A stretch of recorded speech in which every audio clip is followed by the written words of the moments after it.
Hi, here's a nice game for you. I'm sure you will like it. This is a King's Indian. King's Indian, I think it turns out to be a King's Indian. So I've just played this and I've played a few other games, but this is the game that I choose for you. But I want to say one thing. I didn't know that I was playing a 2519 player the other day, just before the end of July. And so I didn't actually know that I was playing them. And I thought, boy, this opponent's strong, strong. Why are they so strong? Anyway, and it was only till since yesterday that I found out that my opponent was 2519. Very strong player, by the way, very high FIDE rating.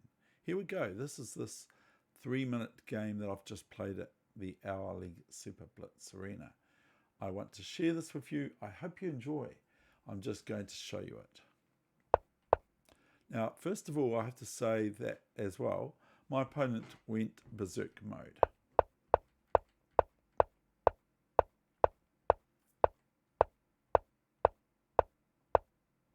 I love the King's Indian. It's like, reminds me of the I love Mississippi from that movie that's so good. Mississippi Burning, with all the S's in it. So here's my primitive move here. And I'm actually threatening a couple of things. I'm threatening knight here. Okay, check. And I'm also threatening queen g2. So with knight h3, I'm threatening queen takes bishop. And bishop takes queen. And thereby black's better off in that position. So I love the King's Indian for one reason, and one reason only, is that not that Korchnoi likes it, but that Kasparov likes it. So that's why I like the King's Indian. Now, to be fair, like I've said, my opponent has only a few, got a 1.5 minutes slower than me, but I have actually played berserk mode in this thing too. Now, the beauty with this move here for me, from white, is that now if there's a capture on EF5, if there's a capture on F5, then I just have rook E1 straight away. Okay, so that's the beauty of it. These pawns, yeah, they're pretty. This is pretty strong, this pawn here. This pawn is very strong. If I could get a bishop there, it's very strong. So that is part of my plan here in this game, is to try to amalgamate, or whatever I want to say, a bishop on e3 or rook on e3, because that's what I call my hotel square on e3. So here we come, bishop g7. Very subtle, isn't it? Very subtle, and here comes king h1, and I'm going to play it there anyway, bishop to d4. And of course I'm not taking the knight off, because I don't want to play this, because that will open up this this file for the rook and the other horizontal vertical pieces. It's not so good for the bishop, but it's good for the rook here. And all of a sudden this square here, all these white squares of mine, okay, all these white pawns of white, which this pawn will be here, of course, unable to be handled by white. But anyway, shooting on, I don't want to take too long. Probably now black should probably get met with rook e3, fe3, because that rook is a bit too strong. But what happens next after this move? So what's your plan now? What's your plan here for black? What's your plan here for black now? what would you do in this situation?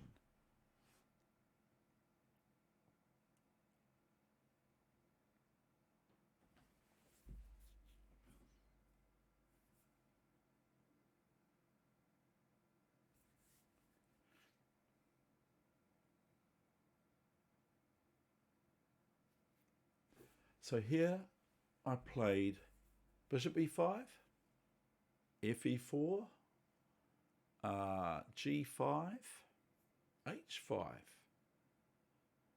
h5, bishop back to c5. What would you play here? So here I played an exchange sacrifice. So I gave up my rook for peace. So here we go. So here comes rook e4.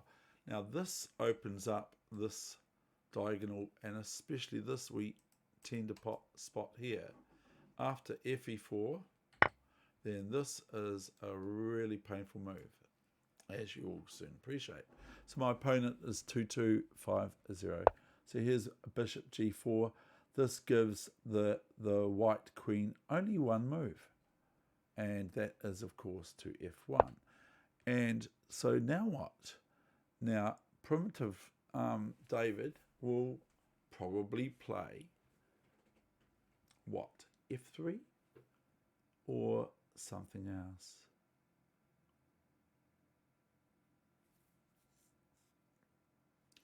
So I mean, f3 is kind of interesting, but it's not the move I played. So if f3, rook e3, and then fg2 check, and that's threatening the queen. Queen g2, bishop f3, it's getting a bit wonky, bishop f3, pinning the queen, but you say, oh, the rook can take, okay, this rook can take. Then we have queen down here check. Now the problem with this is the following move. Is, what was it now? Queen g2 check, queen back. And then now I have to swap queens or something like that, so it's not very good, I think. So what I did, good on you if you found this move, because I think that it's possibly the right move is bishop c5. Oh, what were you saying, computer? So bishop c5.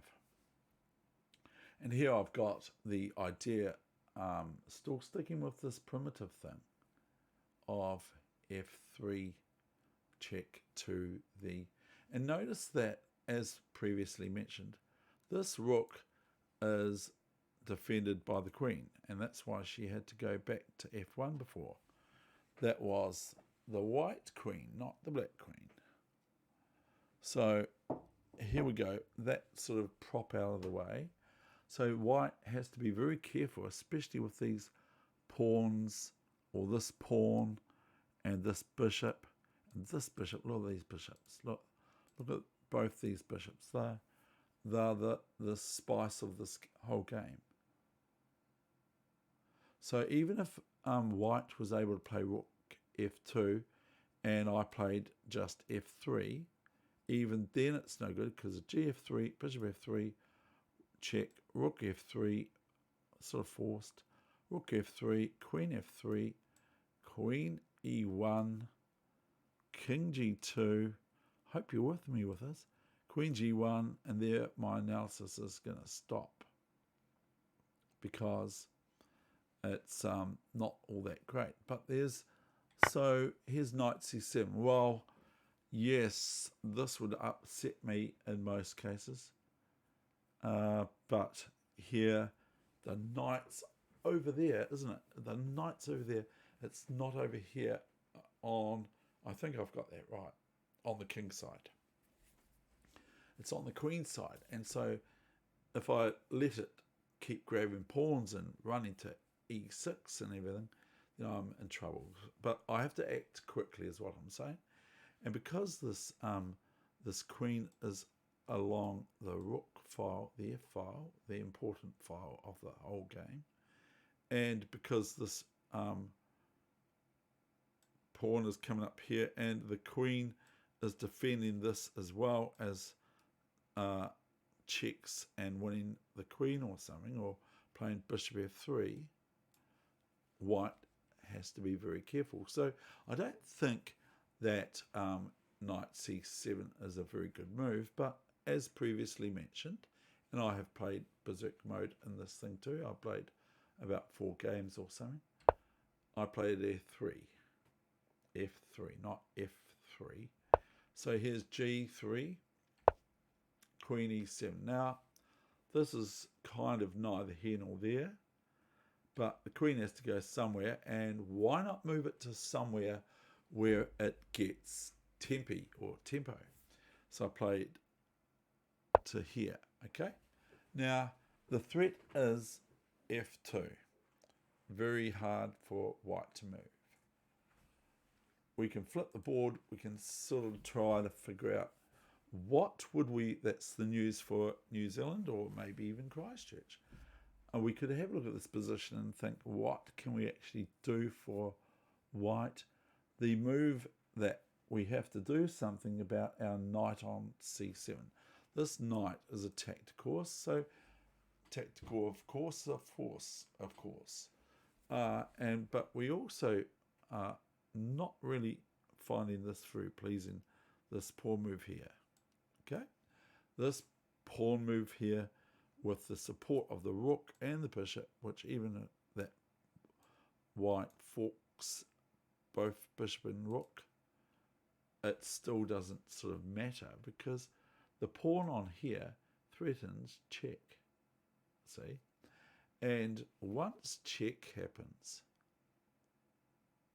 oh no, it doesn't threaten check. It threatens, well, it's sort of check because it's threatening the queen, okay? And it's also pinning the queen from capturing on f8 if white was so inclined. But so my analysis for this position is white is lost. And I say that with all fairness to my very strong opponent who played this very well. So here, just the finishing moves, and then I will leave it at that. I could share you a joke that I made up the other day, but it's all about timing jokes, aren't they? They're not all about, now the computers actually say 96. So 96, and here comes f2. This is pretty devastating.